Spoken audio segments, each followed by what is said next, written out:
That breaking news that we are starting off with this morning is a fire with victims at a condo complex in North Highlands. Yeah, the fire broke out after 3:30 at the Madison Woods condo complex along Madison Avenue. That's just west of Interstate 80. Let's get to KCR3's Mike Tassell, who's been on the scene all morning long with an update on what has happened.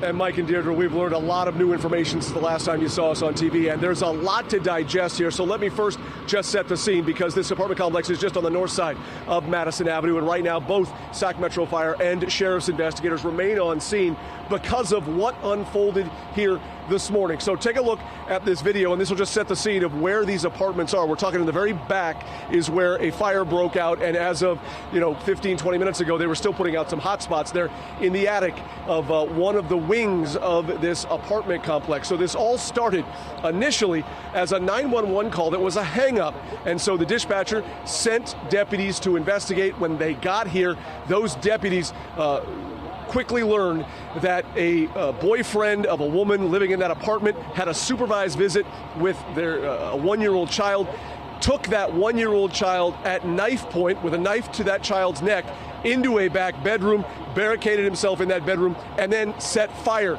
to the bedroom. That is when Sac Metro was called. Those firefighters raced out here. By the time they got here, they experienced heavy smoke, heavy fire, and so fire crews actually went into a next door apartment and literally axed their way through a wall, breached that wall to rescue those two individuals out of that burning apartment.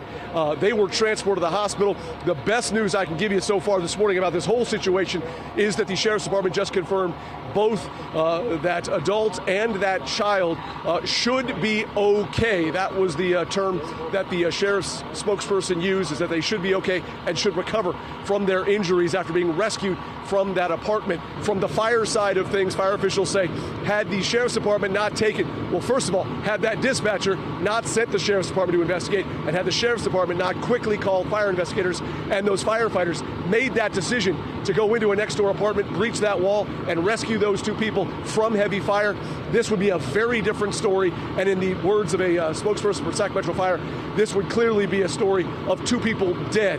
So that's the good news as far as those two rescued from that fire. The bad news here is now two parallel investigations going on.